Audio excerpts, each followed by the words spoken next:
तो प्लानिंग के 3 चरण निर्धारित किए गए हैं। पहला चरण यह है, सबसे पहले हिंदुस्तान की अर्थव्यवस्था को खलास किया जाए। और जो बात चल रही है ब्रिटिश हाउस ऑफ कॉमन्स में, वो बात यह चल रही है कि इंडियन इकोनॉमिक सिस्टम को कोलैप्स करा दिया जाए। और इंडियन इकोनॉमिक सिस्टम जब कोलैप्स हो जाएगा तो हिंदुस्तान के व्यापारी, हिंदुस्तान के उद्योगपति, हिंदुस्तान के पूंजीपति सब खलास हो जाएंगे। और ये व्यापारी, पूंजीपति और उद्योगपति अगर खलास हो जाएंगे हिंदुस्तान में, तो हमारी ईस्ट इंडिया कंपनी का माल हिंदुस्तान के गांव-गांव में बिकने लगेगा।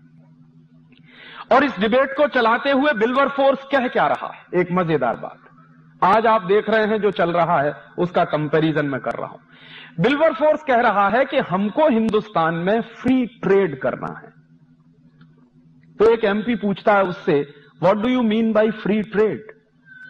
तो विल्बरफोर्स कह रहा है कि फ्री ट्रेड का माने ब्रिटिश गुड्स का हिंदुस्तान के गांव-गांव में बिकना, ब्रिटिश गुड्स का, ब्रिटेन के माल का हिंदुस्तान के बाजारों में भर जाना, और ब्रिटेन के माल का हिंदुस्तानी लोगों द्वारा ज्यादा से ज्यादा कंजम्पशन करना, उपभोग करना, यह है फ्री ट्रेड। इसके सेकंड पार्ट में एक बात और कह रहा है विल्बरफोर्स, फ्री ट्रेड की व्याख्या करते हुए सेकंड पार्ट में यह कह रहा है कि यह जो फ्री ट्रेड चलेगा इसमें एक चीज और होनी चाहिए कि हिंदुस्तान में बहुत अच्छा रॉ मटेरियल है जो इंग्लैंड में नहीं है। जैसे कॉटन का रॉ मटेरियल है, स्टील के ओर्स हैं इस देश में, आयरन ओर बहुत अच्छा है, और भी तमाम तरह के रॉ मटेरियल हैं। तो वो कह रहा है कि कुछ इस तरह का फ्री ट्रेड चलना चाहिए कि जिससे हिंदुस्तान का सारा रॉ मटेरियल ब्रिटेन में आना शुरू हो जाए और उस रॉ मटेरियल के लिए हमको एक नया पैसा खर्च नहीं करना पड़े, और उस रॉ मटेरियल से हम फिनिश प्रोडक्ट बनाएं और वापस इंडियन मार्केट में ले जाकर बेचें। तो जब ये डिबेट कंक्लूड हो रही है तो उस डिबेट को इंप्लीमेंट करने के लिए पॉलिसीज बनाई जा रही है। और वो पॉलिसीज क्या बन रही हैं? पहली पॉलिसी बनी है और ईस्ट इंडिया कंपनी को एक चार्टर इशू किया गया है। ये ईस्ट इंडिया कंपनी जब आई है तो 20-20 साल के चार्टर उसको दिए जाते हैं।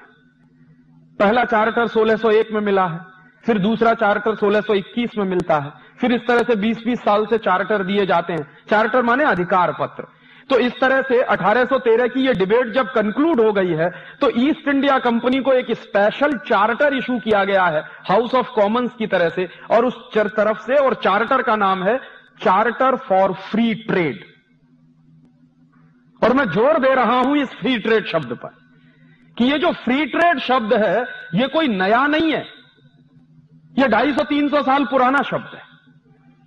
आज जो कुछ आप अखबारों में पढ़ते हैं, सुनते हैं कि इस देश में लिबरलाइजेशन हो रहा है, ग्लोबलाइजेशन हो रहा है, किस लिए हो रहा है? फ्री ट्रेड के लिए हो रहा है। तो ये फ्री ट्रेड तो इस देश में अंग्रेजों ने भी चलाया है। और अंग्रेज इस देश में फ्री ट्रेड क्यों चला रहे हैं?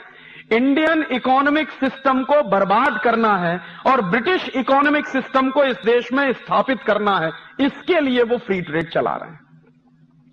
तो उस फ्री ट्रेड में पॉलिसीज क्या बन रही हैं? जो सबसे पहली पॉलिसी बनी है कंपनी सरकार की, 1813 में इस देश में कंपनी की सरकार है, ब्रिटेन की सरकार नहीं। ब्रिटेन की सरकार आई है 1858 के बाद, रानी की सरकार सीधे 1858 के बाद आई है। उसके पहले कंपनी की सरकार है, माने ईस्ट इंडिया कंपनी की सरकार है। तो ईस्ट इंडिया कंपनी की सरकार जो है वो पॉलिसी क्या बना रही है? फ्री ट्रेड का चार्टर आ गया है और उसके आधार पर जो सबसे पहली पॉलिसी बनाई जा रही है वो पॉलिसी क्या है? ब्रिटिश माल पर हिंदुस्तान में कोई टैक्स नहीं लगेगा और उसके बदले में जो हिंदुस्तानी माल होगा उस पर ज्यादा से ज्यादा टैक्स लगाया जाएगा। नतीजा क्या निकलेगा? अगर ब्रिटिश माल इस देश में टैक्स फ्री हो जाएगा तो गांव-गांव में ब्रिटिश माल सस्ता हो जाएगा, और हिंदुस्तानी माल पर लगातार टैक्स बढ़ा दिया जाएगा तो हिंदुस्तानी माल महंगा हो जाएगा। तो स्वदेशी माल महंगा हो जाएगा और विदेशी माल सस्ता हो जाएगा। इसके लिए पॉलिसी बनाई है कंपनी सरकार ने, जिसको कहा गया है चार्टर फॉर फ्री ट्रेड, और उसके तहत इस देश में अंग्रेज कुछ कानून बना रहे हैं। कानून क्या बना रहे हैं? ब्रिटेन के माल पर तो टैक्स हटा दिया पूरी तरह से, और कोई इंपोर्ट ड्यूटी नहीं लगेगी ब्रिटेन के माल पर, और हिंदुस्तानी माल बनाने वाले लोगों पर सबसे पहला टैक्स लगाया गया central excise and salt tax. और ये अंग्रेजों ने क्यों लगाया है सेंट्रल एक्साइज टैक्स?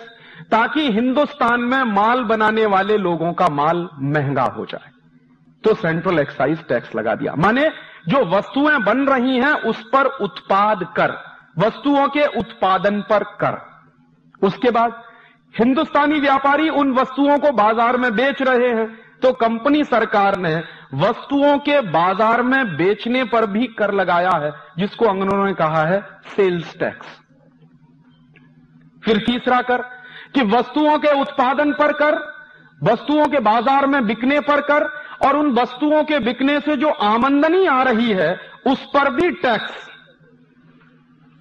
और उसका नाम अंग्रेजों ने रखा है इनकम टैक्स।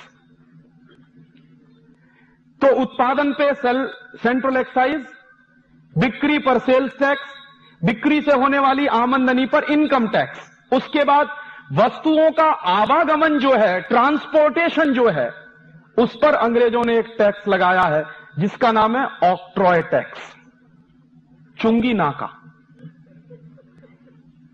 और उसके बाद एक आखिरी टैक्स और लगाया अंग्रेजों ने।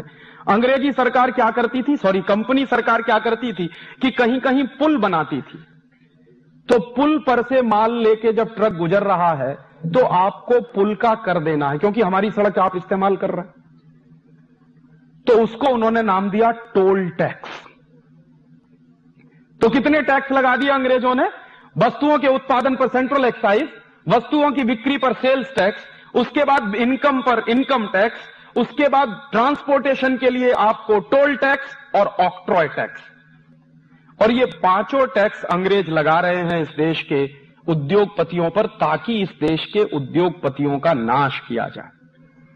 और इसके बदले में जितना भी ब्रिटेन से माल आ रहा है इस देश में, उस पर से सारे टैक्स हटा लिए गए हैं, क्योंकि ब्रिटेन का माल इस देश के गांव-गांव में उनको बेचना है। नतीजे क्या निकलते हैं? जब ये पांचों के पांचों टैक्स लग जाते हैं, और उस जमाने की बात कर रहा हूं, आज से लगभग 200 साल पहले की, 1844 1850 में, 150 साल पहले की। उस समय मैंने एक दिन हिसाब लगाया कि अंग्रेजी सरकार ने कुल कितना टैक्स लगा दिया हिंदुस्तान के व्यापारियों पर। तो पता चल रहा है कि हर 100 रुपए के व्यापार पर 127 रुपए का टैक्स है। और इस बात की गंभीरता को समझिए कि हर 100 रुपए के व्यापार पर 127 रुपए का टैक्स है। तो एक दिन हाउस ऑफ कॉमन्स में डिबेट चल रही है और एक एमपी कह रहा है कि हिंदुस्तान के व्यापारियों पर इतना टैक्स लगा दिया है, ये सब मर जाएंगे। तो दूसरा एमपी जवाब दे रहा है कि यही हमें करना है। एक दूसरा एमपी खड़ा हो जाता है, तो वो कहता है कि दोनों हाथ में लड्डू हैं हमारे, या तो हिंदुस्तानी व्यापारी मर जाएंगे, माने 100 रुपए पर अगर 127 रुपए टैक्स देना पड़ जाए तो या तो वो आदमी मर जाएगा और या वो बेईमान हो जाएगा। और अगर वो बेईमान हो जाएगा तो भी हमारे गुलामी में आ जाएगा, और बर्बाद हो जाएगा तब तो हमारी गुलामी में आने ही वाला है। अब आप ध्यान करिए इन दो बातों को कि इस देश में टैक्सेशन का सिस्टम क्यों लाया जा रहा है, ताकि हिंदुस्तान के व्यापारियों को, पूंजीपतियों को, काम करने वालों को, उत्पादकों को बेईमान बनाया जाए या फिर उनको खलास कर दिया जाए। ईमानदारी से काम करें तो खलास हो जाएं, और बेईमानी से काम करें तो टैक्स की चोरी करें, और टैक्स की चोरी करें तो हमेशा ब्रिटिश सरकार के अधीन रहें, क्योंकि चोरी करने वाला आदमी कभी आंख में आंख डाल के बात नहीं कर सकता।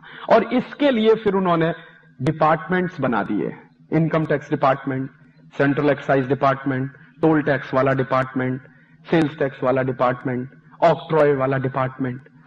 और आपको मैं बताऊं कि ये पांचों के पांचों डिपार्टमेंट आज आजादी के 50 साल में भी चल रहे। अंग्रेजों ने इन डिपार्टमेंट्स को बनाया था हिंदुस्तान के व्यापारियों का सत्यानाश करने के लिए। तो मुझे लगता था कि जब 1947 में इस देश में आजादी आई तो अंग्रेजों द्वारा बनाए गए ये पांचों डिपार्टमेंट्स बंद कर देने चाहिए थे, लेकिन वो आज भी चल रहे हैं। और उसी दौर की एक जानकारी और दूं कि अंग्रेजों ने सबसे पहले जब इनकम टैक्स लगाया तो उसकी रेट क्या है, कितना इनकम टैक्स देना पड़ता है। तो अंग्रेजों का जो सबसे पहला इनकम टैक्स का रेट है वो 97% का है। माने 100 रुपए की इनकम है तो 97 रुपए का टैक्स आपको देना पड़ेगा, माने सिर्फ 3 रुपया आपको मिलेगा। और आपको शायद ये मालूम होगा, कुछ बुजुर्ग यहां बैठे होंगे इस सभा में, आजादी के 1947 के बाद कम से कम 20-25 साल तक इनकम टैक्स इस देश में 97% लगता रहा है। आजादी के बाद की बात कर रहा हूं। 1970-72 तक 97% ही इनकम टैक्स लगता रहा है इस देश में, जबकि आजादी आ गई थी 1947 में। तो मेरा सबसे पहला और गंभीर प्रश्न यह है कि जो टैक्सेशन का स्ट्रक्चर अंग्रेजों ने बनाया, वही टैक्सेशन का स्ट्रक्चर इस समय देश में चल रहा है। अंग्रेजों ने क्यों बनाया? हिंदुस्तानी व्यापारियों को बर्बाद करने के लिए। और हिंदुस्तानी व्यापारी बर्बाद हुए। 1835-1840 में इस देश की क्या स्थिति है व्यापार के क्षेत्र में, उसका एक आंकड़ा है। और ये आंकड़ा statistics British house of Commons की डिबेट से मैंने निकाला। हाउस ऑफ कॉमन्स की डिबेट चल रही है तो एक एमपी कह रहा है कि हिंदुस्तान का व्यापार है कितना पूरी दुनिया में।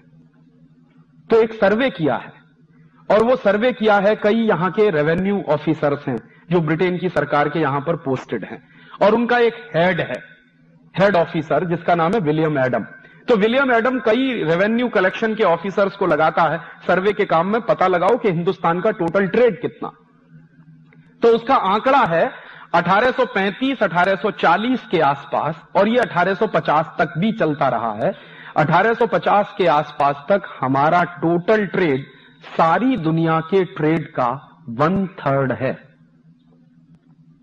माने पूरी दुनिया में अगर उस जमाने में $100 बिलियन का ट्रेड चल रहा हो तो $33 बिलियन का ट्रेड अकेले हिंदुस्तान का है।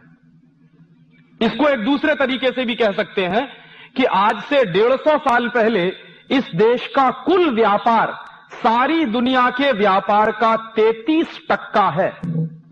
और इस बात को एक तीसरे तरीके से ऐसे भी कहा जा सकता है कि 1850 के आसपास तक दुनिया में जो टोटल एक्सपोर्ट हो रहा है, उस एक्सपोर्ट में हिंदुस्तान का प्रतिशत 33% है। और आज आजादी के 50 साल के बाद हिंदुस्तान का हिस्सा टोटल वर्ल्ड मार्केट में कितना है जानते? रिजर्व बैंक ऑफ इंडिया के फिगर्स हैं, ये मेरे नहीं। Last year reserve bank of India की रिपोर्ट ये बता रही है कि टोटल वर्ल्ड ट्रेड में हिंदुस्तान का कंट्रीब्यूशन क्या है? 0.01%।